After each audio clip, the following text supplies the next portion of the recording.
자, 오늘은요, 유리수의 곱셈에 대해서 알아보도록 할게요. 여러분 지금까지 양수끼리의 곱셈은 많이 해봤을 거예요. 양수끼리의 곱셈은 해봤으니까 오늘은요, 양수 곱하기 음수 또는 음수 곱하기 양수 를 한번 해보고요. 가장 중요한 건 음수 곱하기 음수의 곱셈을 잘 이해하는 것입니다.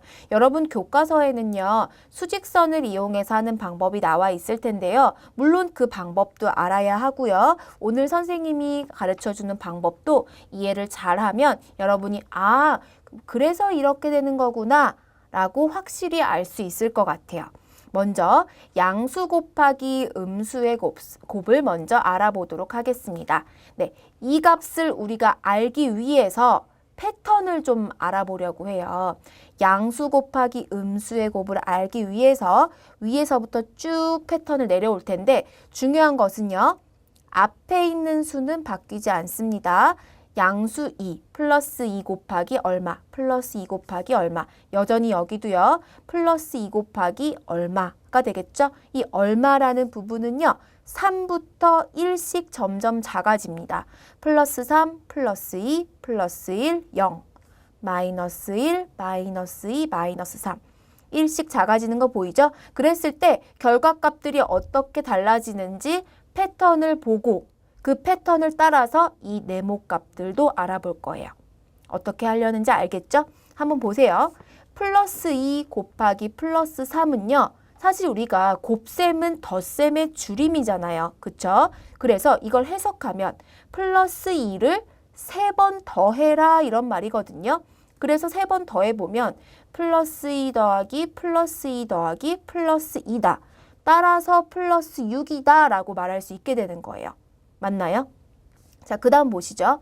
플러스 2 곱하기 플러스 2는요. 플러스 2를 2번 더해라 라는 의미이기 때문에 플러스 2 더하기 플러스 2 해서 플러스 4라는 것 알 수 있습니다. 자, 또 한번 해볼까요? 플러스 2 곱하기 플러스 1은요. 플러스 2를 한 번 더해라가 되기 때문에 그대로 플러스 2가 되겠죠. 자, 여기까지 해서 패턴 한번 볼게요. 6에서 4로 4에서 2로 얼마씩 작아지죠? 네, 2씩 작아지고 있습니다. 자, 그렇다면 그 다음 패턴 따라가나 볼까요? 플러스 2 곱하기 0은 어떻게 되죠? 플러스 2, 어떤 수에 0을 곱하면 언제나 그 결과는 0이죠? 여전히 2를 뺀 값이다 라는 것 알 수 있습니다. 2씩 작아지고 있죠. 그렇다면 플러스 2 곱하기 마이너스 1의 값은 그 결과값 0에서 이만큼 작아진 얼마가 될까요? 네, 마이너스 2가 될 거예요. 같은 방법으로 플러스 2 곱하기 마이너스 2는요. 마이너스 2에서 이만큼 작아진 마이너스 4가 되고요. 마이너스 4에서 이만큼 작아진 마이너스 6이 될 것입니다. 그래 놓고 보니까 우리가 어떻게 해석할 수 있냐면 양수와 음수의 곱은요. 일단은 절대값끼리 곱하고 그 다음에 음수를 붙여주면 되겠구나 라고 이해할 수 있습니다. 다시 한번 양수와 음수의 곱은요. 언제나 그 결과가 음수가 됩니다. 음의 부호를 붙여주면 된다 라고 이해할 수 있겠습니다. 자, 그 다음에 볼까요? 음수와 음수 볼게요. 선생님이 예전에 중학교 시절에 배웠을 때 음수의 곱은 언제나 양수다 라고 외웠던 것 같아요. 근데 이거를 나중에서야 알았는데 이 방법이 참 이해가 잘 되더라고요. 패턴 분석으로 똑같이 갑니다. 앞의 수가 마이너스 2라는 건 변하지 않는 사실이고요. 그리고 뒷수들이 여전히 1씩 작아지고 있습니다. 처음에는 플러스 3 곱하고요. 그 다음에 플러스 2 곱하고 플러스 1 곱하고 0 곱하고 이런 식으로요. 그랬을 때 결과값들이 어떻게 달라지는지 패턴을 한번 볼게요. 마이너스 2에 플러스 3을 곱한다라는 의미는 마이너스 2를 3번 더해라 이런 의미입니다. 따라서 마이너스 2 더하기 마이너스 2 더하기 마이너스 2 하면 결과가 마이너스 6이 되겠죠? 같은 방법으로 마이너스 2 곱하기 플러스 2를 하면요. 마이너스 2를 2번 더하니까 마이너스 4가 됩니다. 마이너스 2 곱하기 플러스 1은요. 한 번 더하라는 의미니까 여전히 같은 값인 마이너스 2가 되겠죠. 그리고 나서 보니까요. 결과가 마이너스 6에서 마이너스 4로, 마이너스 4에서 마이너스 2로 2씩 커지고 있는 것을 발견할 수 있습니다. 그 다음도 패턴 따라가나 볼게요. 마이너스 2 곱하기 0 한번 보시죠. 어떤 수에 0 곱하면 언제나 얼마다? 0이다 라고 했습니다. 그리고 여전히 더하기 2를 한 값이라는 것 알 수 있네요. 자, 그 다음은 계산하지 않고 패턴 분석으로만 가보면은요. 플러스 2씩 해나가고 있으니까 그 다음 결과값도 0에다 2를 더한 얼마가 된다? 플러스 2가 된다 라는 것이라는 거죠. 그래서 음수와 음수의 곱이 양수 2가 된다라는 결론을 얻을 수 있습니다. 마찬가지로 이만큼 커져서 마이너스 2 곱하기 마이너스 2는 플러스 4가 되고요. 그리고 마이너스 2 곱하기 마이너스 3은 플러스 6이 된다라는 것 알 수 있었습니다. 자, 이걸 통해서 우리가 또 무엇을 알 수 있냐면요. 아까 뺄셈에서요. 이걸 배웠죠. 2 빼기 예를 들어 빼기 1은 얼마다? 뺄셈을 덧셈으로 바꾸면서 뒷수의 부호가 바뀐다라고 얘기했죠. 이렇게 계산했습니다. 이 결과도요. 사실은 우리가 곱셈을 통해서 설명을 할 수가 있는데요. 마이너스 1이라는 것은요. 사실은 이것의 줄임입니다. 마이너스 1이라는 것은 마이너스 1에다가 마이너스 1을 곱한 것과 같거든요. 근데 이 결과가 우리가 방금 배웠듯이 플러스 1이 되기 때문에 여기서 플러스로 바꿀 수 있었던 것이에요. 잘 이해가 되시나요? 자, 그래서 정리를 해보면은요. 음수와 음수의 곱은 양수가 된다. 왜냐하면 수직선으로도 설명 가능하지만 오늘은 선생님이 패턴으로 이렇게 설명을 했습니다.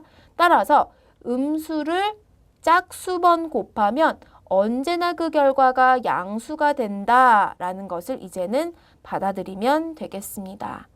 자, 정리를 좀 해볼까요? 우리가 오늘 부호가 같은 두 수의 곱셈과 부호가 다른 두 수의 곱셈을 좀 나눠서 생각을 해봤는데요. 부호가 같은 두 수의 곱셈, 양수 곱하기 양수나 음수 곱하기 음수는요. 양수 곱하기 양수나 양수 곱하기 양수나 음수 곱하기 음수는 그 결과가 언제나 양수가 된다라는 것 알 수 있었습니다. 이유는 앞에서 설명했죠. 양수 곱하기 양수는 워낙에 여러분 많이 했던 거니까 오늘 우리가 배웠던 새로운 정보는요. 음수 곱하기 음수였죠. 음수 곱하기 음수도 양수가 된다. 패턴으로 알아봤고요. 부호가 다른 두 수의 곱셈은요. 양수에다가 음수를 곱하거나 또는 음수에다가 양수를 곱하면 언제나 그 결과가 음수가 된다라는 것을 알아봤습니다. 그리고 어떤 수와 0의 곱은요. 어떤 수에다 0 곱하면 항상 0이다 라는 것은 여러분 이미 알고 있었던 사실일 거고요. 자, 그 다음으로 한번 넘어가 볼까요? 네, 곱셈의 연산법칙에 대해서 설명을 해줄 텐데요. 덧셈의 연산법칙 우리 먼저 배웠던 거 생각나시죠? 덧셈에서도요. 교환법칙과 결합법칙이 성립한다고 했습니다. 곱셈에서도 마찬가지로 우리가 두 법칙이 성립한다라는 것 알 수 있을 거예요. 자, 봅시다. 교환법칙이라는 것은요. 결과가 자리를 교환해도 그 결과가 같다. 계산 순서를 바꾸어도 언제나 그 결과가 같다라는 거였는데요. 예를 들어서 설명을 해보면 플러스 3에다가 마이너스 5를 곱하나 마이너스 5에다가 플러스 3을 곱하나 똑같다 이런 얘기입니다. 네, 그래서 계산을 할 때 편한 대로 하면 되겠어요.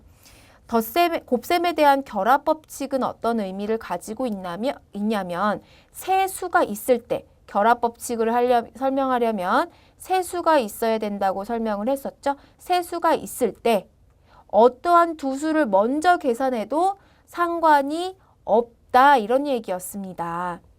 마이너스 2 곱하기 마이너스 3 곱하기 마이너스 4가 있을 때 마이너스 2와 마이너스 3을 곱한 다음에 곱한 다음에 마이너스 4를 곱하나 아니면 순서를 좀 바꿔서 마이너스 3과 마이너스 4 뒤에 두 수를 먼저 곱한 다음에 앞에 수를 곱해주나 그 결과가 마이너스 24와 똑같다라는 얘기입니다. 자, 세수의 곱셈에서는요. 어느 두 수를 먼저 결합하여 곱하여도 중괄호로 결합하여 곱하여도 그 결과가 같습니다. 덧셈이랑 똑같다고 생각하시면 돼요. 분배 법칙은요. 우리가 처음 배우는 건데요. 말 그대로 분배해서 곱한다 라고 설명하면 될 텐데요. 한번 예를 들어서 볼게요. 마이너스 2 곱하기 마이너스 3 더하기 마이너스 4가 있습니다. 이때 계산하는 방법은 두 가지가 있어요. 먼저 괄호 안을 계산한 다음에 마이너스 2를 곱해주는 방법이 있고요. 아니면 분배 법칙을 써서 분배 법칙이라는 것은 마이너스 2를 중괄호의 안에 있는 두 수에 각각 분배하여서 마이너스 2 곱하기 마이너스 3 하고 더하기 그대로 오죠. 마이너스 2 곱하기 마이너스 4를 한 다음에 그 다음에 두 값을 더해주는 방법이 있습니다. 어떻게 계산하든지 그 결과가 같아요. 그것이 바로 분배 법칙입니다. 그런데 학생들이요. 결합 법칙과 분배 법칙을 헷갈려하는 학생들이 굉장히 많거든요. 그래서 선생님이 한번 정리를 해봤습니다.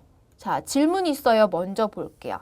결합 법칙과 분배 법칙이 헷갈려요 라는 학생이 있는데요. 분배 법칙은요, 결합 법칙과 완전 다른 내용이에요. 분배 법칙은요, 결합 법칙과 다르게 두 가지 연산 기호를 사용해서 설명을 해야 되거든요. 분배 법칙 보면 A 곱하기 B 더하기 C 곱하기 기호 있고요, 더하기 기호 있고요. 네, 그래서 A 곱하기 B 더하기 A 곱하기 C로 나타낼 수 있다 이런 얘기고, 결합 법칙은요, 같은 연산이 반복될 때, 곱셈이나 덧셈이 반복될 때 어떤 두 수를 먼저 묶어서 계산하더라도 그 결과가 똑같다 이런 얘기입니다. 차이점을 확실히 알고 있길 바랍니다. 자, 이렇게 해서 두 번째 개념 원리에서는요. 우리가 세 가지 법칙을 알았어요. 교환 법칙과 결합 법칙과 새로운 분배 법칙에 대해서 얘기해 봤습니다. 문자로 일단 알아두시고요. 이해 안 되면 언제나 숫자를 대입하여 계산한다는 거 잊지 말길 바랍니다. 자, 이제부터 문제 풀어 볼게요.